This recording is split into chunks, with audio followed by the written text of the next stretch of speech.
Hello दोस्तों, कैसे हो। तो दोस्तों, इस वीडियो में आज आप जानेंगे कि एनिमेशन वीडियोस अगर हम प्रिज्म 3D एप्लीकेशन से अपने एंड्रॉयड फ़ोन में जब बनाते हैं तो किसी भी कैरेक्टर के हाथ में हम कोई भी ऑब्जेक्ट को किस तरह से पकड़ा सकते हैं, या कोई मूवमेंट उसके हाथों से किसी भी ऑब्जेक्ट के द्वारा किस तरह से करवा सकते हैं, या कोई भी ऑब्जेक्ट अगर आपको एक जगह से दूसरी जगह ले जाना है तो उसको किस तरह से आप शो करवाएंगे। तो ये कई लोगों को प्रॉब्लम है, मेरे पास कई कमेंट भी आए थे। तो इस रिक्वायरमेंट पे मैं आपके लिए ये वीडियो बना रहा हूँ जो आपके लिए बहुत इम्पोर्टेंट है, क्योंकि दोस्तों इस वीडियो में जो हम किसी भी ऑब्जेक्ट को, किसी भी चीज़ को अगर हाथ में पकड़ाते हैं तो उसका एक दो तरीके होते हैं, और अगर ये दोनों तरीक़ों को अगर आप जान लेते हैं तो किसी भी ऑब्जेक्ट को आप आसानी से यूज़ कर सकते हैं। एक वेपन के थ्रू भी यूज़ कर सकते हैं, या फिर किसी भी वर्क अगर आपको करवाते हुए शो करना है अपने एनिमेशन कैरेक्टर को, तो वो भी आप आसानी से कर सकते हैं। तो ये वीडियो होने वाला है दोस्तों आपके लिए काफ़ी ज़्यादा इंपॉर्टेंट, क्योंकि दोस्तों इसमें आप कुछ नया सीखने वाले हैं, और अगर आप एंड्रॉयड फ़ोन से एनिमेशन वीडियोस बनाते हैं तो फिर ये वीडियो आपके लिए बहुत ही ज़्यादा काम का है। तो दोस्तों चलिए वीडियो शुरू करते हैं। तो यहाँ पर आप देख सकते हैं कि हमने जो मूवमेंट हम देने वाले हैं तो उसके लिए हमने एक छोटा सा सीन ऑलरेडी क्रिएट कर रखा है, क्योंकि इसी सीन के अंदर हम आपको मूवमेंट देना सिखाएंगे। तो यहाँ पर अगर आपको एनिमेशन वगैरह वीडियो वगैरह बनाना नहीं आती तो आप हमारे प्रिज्म 3D के सभी ट्यूटोरियल्स देख लीजिए। कैरेक्टर बनाने से लेकर मूवमेंट किस तरह से देते हैं, वॉइस ओवर किस तरह से कर सकते हैं, एनिमेशन वीडियोज़ किस तरह से बनाते हैं, सभी ट्यूटोरियल आपको मिल जाएंगे। इस वीडियो में हम केवल आपके लिए जो मूवमेंट्स आपको क्रिएट करना है, जैसे कई लोगों को, आपको किसी को भी अगर फाइट वगैरह करना है तो उसके हाथ में कुछ पकड़ाना है, या कोई मूवमेंट आपको देना है, कोई भी चीज़ आपको लेकर उसको चलते हुए शो करना है, तो वो किस तरह से आप करेंगे, तो इस वीडियो में आपके लिए ये बताने वाला हूँ। तो यहाँ पर आप देख सकते हैं कि आपका जो भी ऑब्जेक्ट है जिसको आप उठाना चाहते हैं, जैसे कि गिलास है, या इस प्लेट में आपके सामने कोई भी बिस्किट है, जो आपके सामने कोई भी ऑब्जेक्ट है उसको उठाना चाहते हैं, तो उसकी जब टाइमलाइन को उसे जब आप टच करेंगे तो उसकी टाइमलाइन यहाँ पर आप देख सकते हैं ऑटोमेटिक सेलेक्ट हो जाती है। ठीक है, तो यहाँ पर जितने भी ऑब्जेक्ट हैं मैंने सभी का एक ग्रुप बना दिया है, जिससे कि मैं उन तक आसानी से आपको पहुँच कर दिखा सकूँ। ठीक है, तो यहाँ पर जैसा कि आपके प्लेट में देख रहे हैं कि ये प्लेट में कुछ बिस्किट हैं, या फिर गिलास है, या फिर चिप्स पैकेट उस साइड है, तो उसको जब आप किसी भी ऑब्जेक्ट को टच करेंगे तो यहाँ पर उसकी टाइमलाइन ऑटोमेटिक यहाँ पर सिलेक्ट हो जाती है। देख सकते हैं, जैसा कि मैं इस चिप्स को टच करता हूँ, किसी ऑब्जेक्ट को टच किया तो उसकी टाइमलाइन यहाँ पर दिख रही है। ठीक है, हालांकि मैंने इनको रीनेम नहीं किया है, मगर मैं इन्हें समझ सकता हूँ। ठीक है, और जो भी आपका ऑब्जेक्ट है उसे आप टच करेंगे तो यहाँ पर उसकी टाइमलाइन दिखती है, तो उसकी टाइमलाइन तक आप आसानी से पहुँच सकते हैं। ठीक है, अब यहाँ पर मैं, जैसा कि ये गिलास है, इसको उठाकर आपको दिखाकर इसका एक पीने वाला छोटा सा मूवमेंट बनाने वाला हूँ।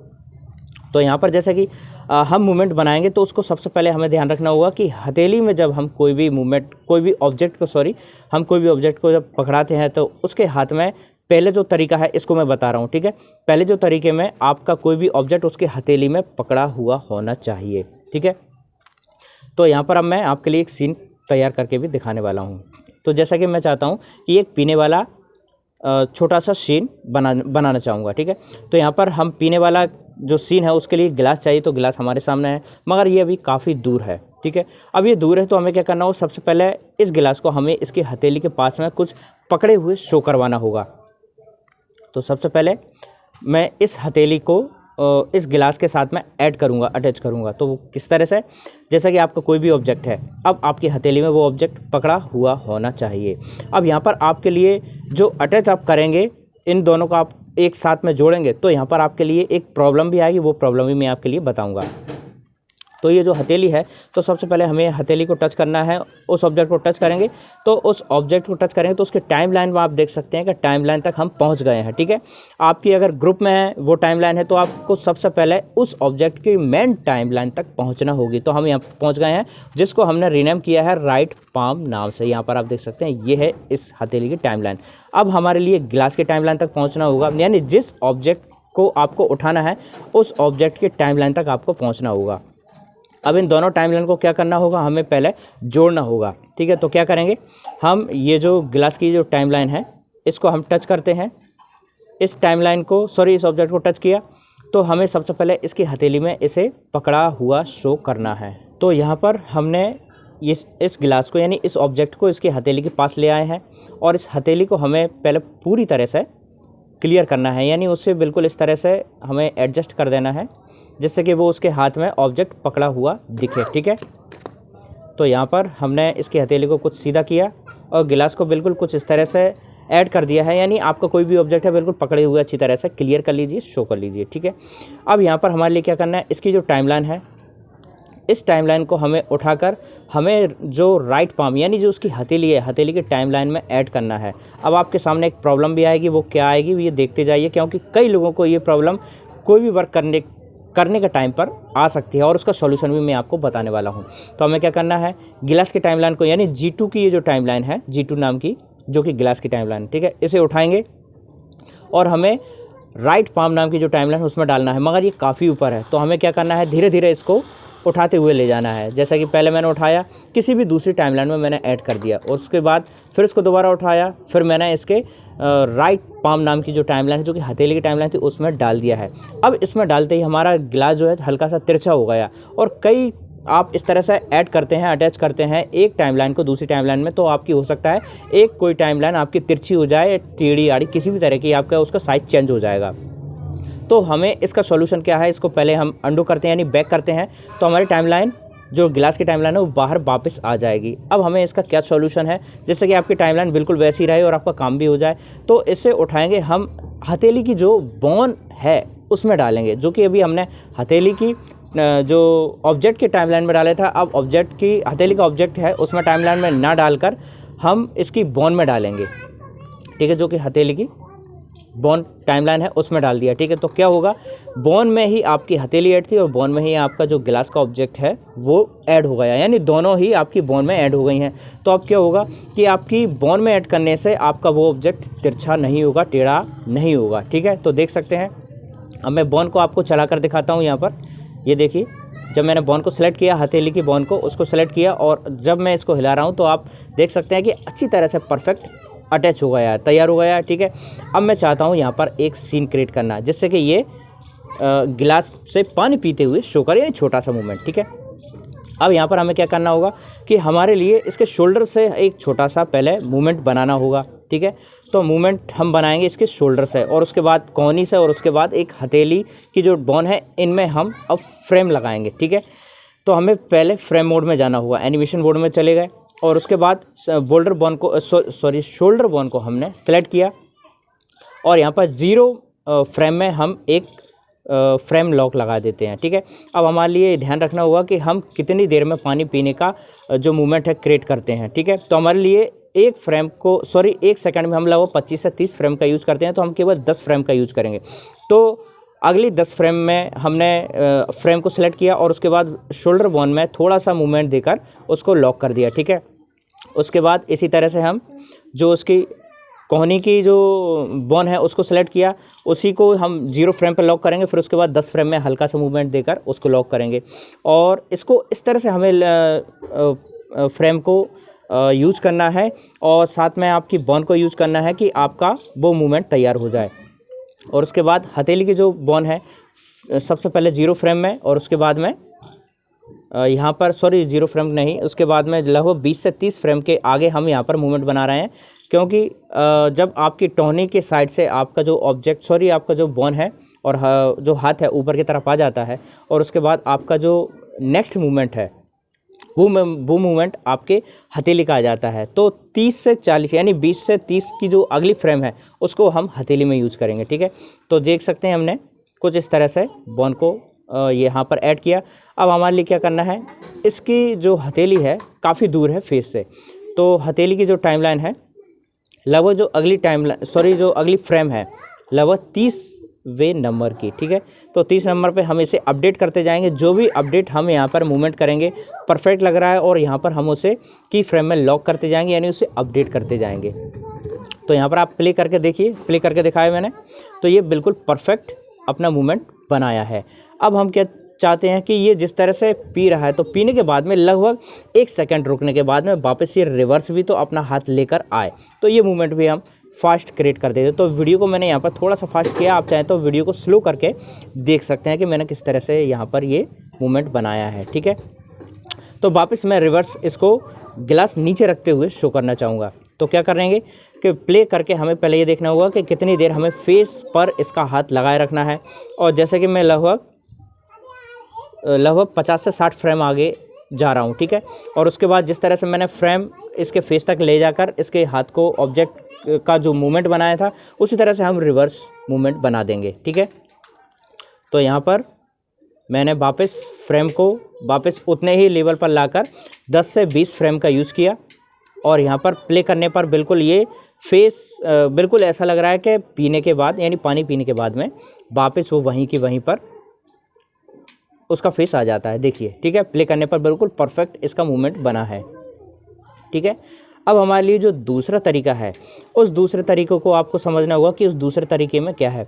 जो पहला तरीका था दोस्तों, इसमें क्या था कि आपका जो ऑब्जेक्ट है, आपने जो हथेली में पकड़ा है, उस ऑब्जेक्ट को आप छोड़ नहीं पाएंगे। अगर आप छोड़ेंगे तो उसमें काफ़ी फ्रेम का यूज़ करना होगा। छोड़ तो देंगे और वो मूवमेंट भी क्रिएट कर लेंगे, उसमें काफ़ी प्रॉब्लम आएगी। अब जो सेकेंड जो तरीका है, इसमें आपका क्या होगा कि आपका जो ऑब्जेक्ट है कभी भी आप उसे कितनी ही दूर से आप उठाकर दिखाना शो कर सकते हैं और कहीं पर भी आप उसे आसानी से छोड़ सकते हैं। ये इसमें फ़ायदा है। यानी पहले तरीके में आपका ऑब्जेक्ट आपके हथेली से नहीं छूट पाएगा और जो भी आप हथेली का मूवमेंट करेंगे वो ऑब्जेक्ट भी आपका मूवमेंट करेगा। अब जो दूसरा तरीका है, दूसरे तरीके में हम चाहते हैं कि जो पहला जो मूवमेंट हो रहा है उसके साथ में ही यानी थोड़ा सा आगे, हल्का सा आगे पीछे ये दोनों मूवमेंट हों।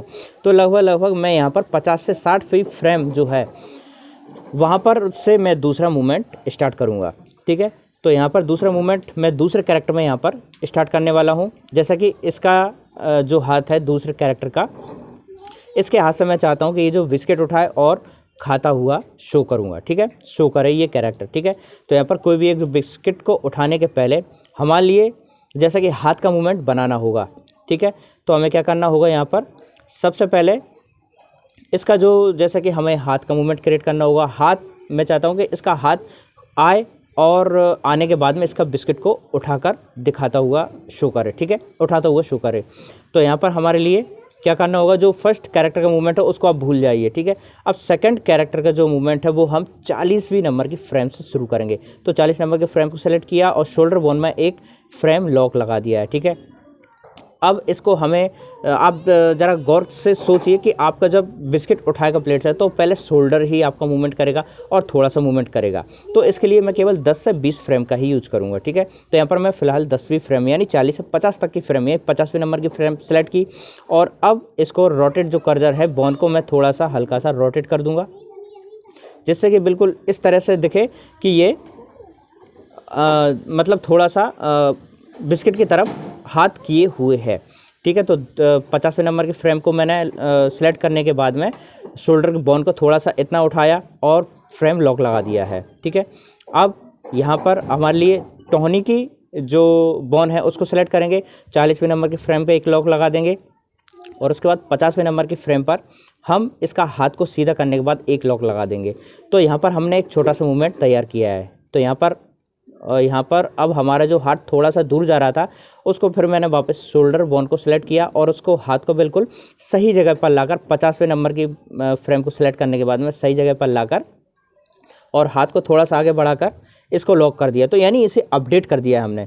तो अब देखिए, इसको मैं फ्रेम को अगर इस तरह से चला रहा हूँ तो बिल्कुल ये इस तरह से लग रहा है कि बिस्किट की तरफ इसका हाथ जा रहा है। ठीक है, अब क्या करेंगे हम, अब हमारे लिए बिस्किट को उठाने के लिए लगभग मैं 2 से 3 या 5 फ्रेम तक का यूज़ करूँगा, यानी हल्का सा ब्रेक दूंगा। ब्रेक देंगे यहाँ पर शोल्डर बोन में भी और जो कोहनी की बोन है उसमें भी लगभग 50 से 55 फ्रेम तक को हमें बिल्कुल फ्री छोड़ना है। और उसके बाद क्योंकि इस बीच में हम बिस्किट उठाने का मूवमेंट बनाएंगे, वो आगे आप देखते जाइए मैं किस तरह से बना रहा हूँ।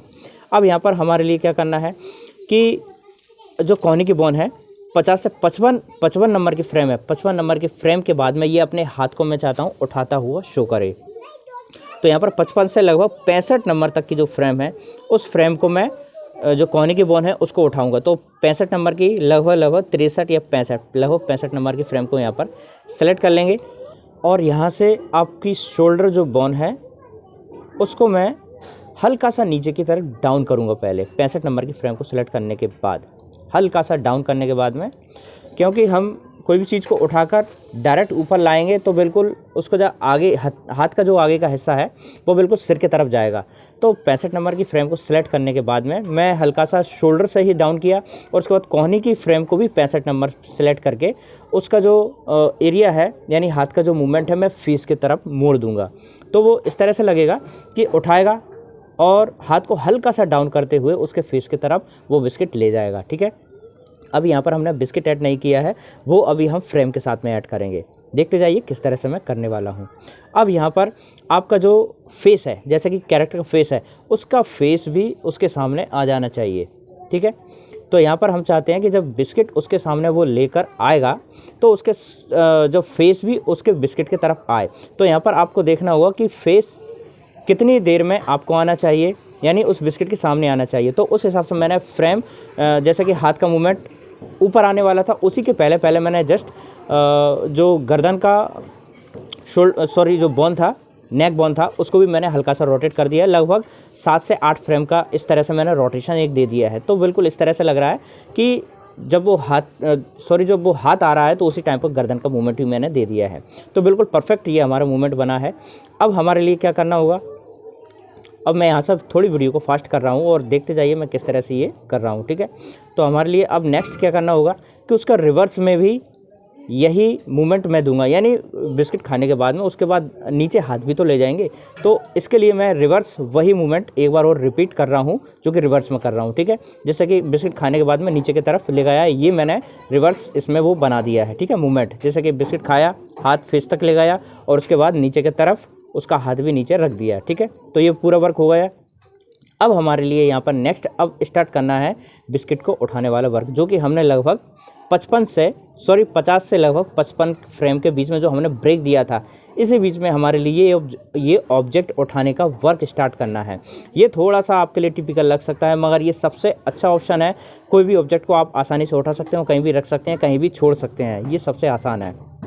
और सेकंड ट्रिक मेरे लिए बहुत आसान लगती है और इसमें फ्रेम में थोड़ा सा आपको अपडेट जरूर बार बार करना पड़ सकता है, मगर ये काफ़ी आसान है। ठीक है, तो जैसे कि मैं कोई भी एक बिस्किट को उठाता हूँ, लगभग 50 फ्रेम पर मैंने एक लॉक लगाया, उसके बाद 63 यानी 52 या 53 नंबर की फ्रेम को सेलेक्ट किया और बिस्किट यानी उस ऑब्जेक्ट को उठाया, उसके हाथ में दिया और लॉक कर दिया। ठीक है, और अब आप नेक्स्ट फ्रेम को सेलेक्ट करेंगे तो आपके जो हाथ का जो मूवमेंट है वो अपने आप प्ले होगा। ठीक है, प्ले हो जाएगा और जहाँ पर आपका नेक्स्ट फ्रेम फ्रेम आप सेलेक्ट करेंगे तो उस टाइम पर आपका हाथ ऑटोमेटिक ऊपर जाएगा और उसी टाइम पर आपके बिस्किट में आपकी फ्रेम देते जाइए। जैसे कि मैं यहाँ पर देता जा रहा हूँ आपका हाथ, जैसे कि मैं अगली फ्रेम को सिलेक्ट करता हूँ तो उसका हाथ ऑटोमेटिक ऊपर हो जाता है और उसी हाथ के जगह पर ही आपको बिस्किट को फ्रेम के साथ में प्ले करना है, ऐड करते जाना है। ठीक है, और फ्रेम को लॉक करते जाना है।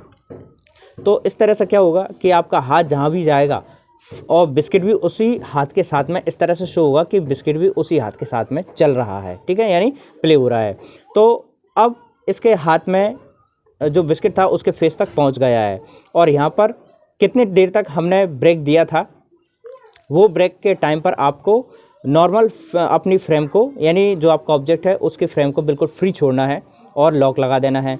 और उसके बाद में आपको जो रिवर्स जो मैंने रिपीट जो ऑब्जेक्ट में मूवमेंट दिया था, यानी हथेली में जो हाथ में, जैसे कि खाने के बाद में नीचे हाथ ले जाता है, उसी हाथ को आप वापस रिपीट जब करेंगे तो बिस्किट भी आपके उसी हाथ के साथ में नीचे भी जाना चाहिए। तो रिवर्स आपको बिस्किट को हाथ में ऐड करते हुए रिवर्स फ्रेम भी आपको उसी तरह से ऐड करते जाना है। देखिए मैं आगे की फ्रेम को ऐड कर रहा हूँ, सेलेक्ट करते जा रहा हूँ तो हाथ उसका नीचे जाता जा रहा है। ठीक है, ये नीचे गया और फिर मैंने बिस्कुट को भी नीचे की तरफ ले गया और बिस्कुट को भी आपको इस तरह से लोकेट करते जाना है जिस तरह की उसके हाथ में ही शो हो रहा है। आपका ऐसा ना हो कोई भी ऑब्जेक्ट कहीं जा रहा हो और हाथ कहीं जा रहा हो, ऐसा ना हो। हर फ्रेम में आपके लिए एक मूवमेंट अच्छी तरह से क्लियर बनाने के लिए आपको इस तरीके को यूज़ तो करना ही होगा। जैसे कि अब इसका लास्ट में नीचे हाथ पहुंच गया है तो लास्ट में मैं इसके जो ऑब्जेक्ट है उसके हाथ में ले जाकर की फ्रेम को लॉक कर देता हूं। ठीक है, तो ये हो चुका है लगभग हमारा पूरा कंप्लीट। ठीक है, तो यहाँ से मैंने वीडियो को थोड़ा सा नॉर्मल कर दिया है और ये बिल्कुल नीचे ऑब्जेक्ट ले जाकर फ्रेम को लॉक कर देते हैं। ठीक है, तो ये हो चुका है हमारा बिल्कुल परफेक्ट मूवमेंट क्रिएट। तो अब मैं इसको एक बार आपको प्ले करके दिखाता हूँ कि किस तरह से ये प्ले होगा। फर्स्ट ने पानी पिया और दूसरे ने बिस्किट खाया। दोबारा प्ले करते हैं। बिल्कुल ऐसा लग रहा है कि हाँ दूसरा मूवमेंट भी बिल्कुल क्लियर बना है। ठीक है, कोई प्रॉब्लम नहीं है। और जहाँ पर भी मैं अपनी फ्रेम को लेकर प्ले कर रहा हूँ, यानी अपने उंगली से जो ड्रैग कर रहा हूँ, तो बिल्कुल, और जहाँ पर भी आपकी मूवमेंट है तो उसको आपको कई बार गड़बड़ लग रही है तो आप उसे अपडेट करते जाइए। अब यहाँ पर मुझे गर्दन में भी इसमें मूवमेंट देना होगी, तो जैसा कि ये बिस्किट खाता है और गर्दन को भी तो बिल्कुल सामने लेकर आना चाहिए, तो ये मूवमेंट भी मैंने गर्दन में सेकंड कैरेक्टर के में दे दिया है। ठीक है, तो अब मैं आशा करता हूँ दोस्तों आपके लिए इस वीडियो से कुछ नया जानने को मिला होगा। हम अपनी एनिमेशन वीडियोज़ में किसी भी ऑब्जेक्ट को किस तरह से मूव कर सकते हैं, उसको ले जा सकते हैं, उठा सकते हैं, तो ये आप समझ गए होंगे। पहला और दूसरा तरीका आप ध्यान से समझ लीजिए, जिससे कि आपको आगे चल कर कोई भी प्रॉब्लम ना हो, आप अपनी एनिमेशन वीडियोज़ में कोई मूवमेंट आप आसानी से दे सकते हैं। तो दोस्तों आशा करता हूँ वीडियो पसंद आया होगा, हेल्पफुल रहा हो, तो प्लीज़ वीडियो को लाइक करें और चैनल सब्सक्राइब करें। धन्यवाद दोस्तों।